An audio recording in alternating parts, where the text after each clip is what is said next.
Is it humid enough? So, I'm going to talk fast, so this gets over a little more quickly, so you can go back to your air conditioning, which is less humid than here. So I think my garden has a curse. For some reason, the weeds in my garden grow about 3 or 4 times faster than the actual plants do. And I'm not very motivated to go out and pull. I get a lot of weeds in my garden. They get really tall. I pull them out occasionally. And so my garden never turns out the way I really want it to when I'm tilling it in the beginning of the season, in spring. And to make matters worse, there's a deer that jumps over the 6-foot fence and comes in, and he's eating the beans and the peas right down to the ground. He's eating the tops off all the tomato plants. But he hasn't touched the weeds. So the deer can tell the difference between good seed and bad seed. We should be able to as well. So in today's gospel, we hear about good ground, right? Last week was the rocky ground and the good soil and the path. But today it's all good ground. And the sower goes and sows the wheat seed, which is the good seed. And then in the evening, somebody comes and sows the weed.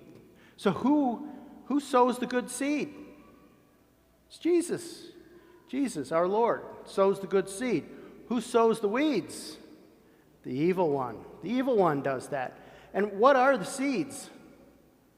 Us. The seeds are us. Right? So what comes out of society, we have good people, we have bad people, right? We have, serial killers, things like that. They are genuinely bad weeds. They are bad seeds. But the thing is, there's a whole middle ground in there where a lot of people are, right? And that's, in many cases, each of us. We're generally good people. And in the Bible, it would even call us righteous people, right? Because we have ethics, we have morals. We follow, for the most part, our Lord's guide, right? So we could be considered righteous people. But even righteous people make mistakes. Righteous people commit sins. And so it's incumbent upon us as people to listen to what comes our way, to think about what comes our way, and for us to separate the wheat from the weeds.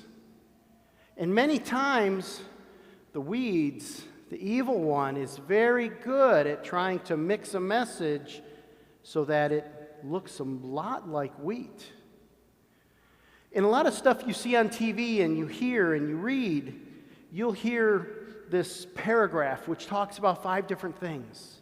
And 3 of them are good, moral things. But 2 of them are not. And the problem is, if they give us the 2 or 3 good things first and we're listening, our mind says, okay, this is good. I can understand this is good. But then it throws those couple of, off-putting things in there.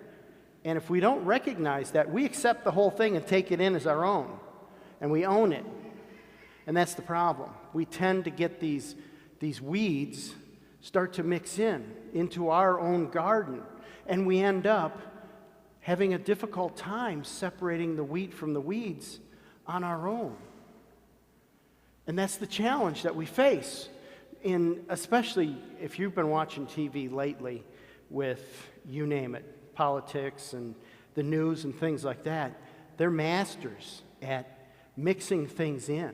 And so what happens? If in your own garden, if you've got good plants growing and you've got weeds growing right next to them, do the good plants grow as tall as they're supposed to?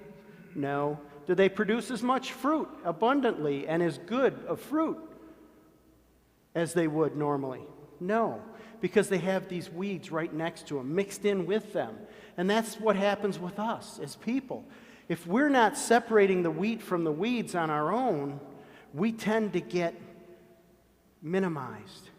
And we're not reaching the full potential, the 100, the 60, the 30-fold that He calls us to achieve. We're not getting there. We're not doing that. And that's what we're called to do. So the key here, to me, is to listen to what comes in. Don't just accept everything. Everything on the internet is true. right? Don't accept everything. You have a moral compass.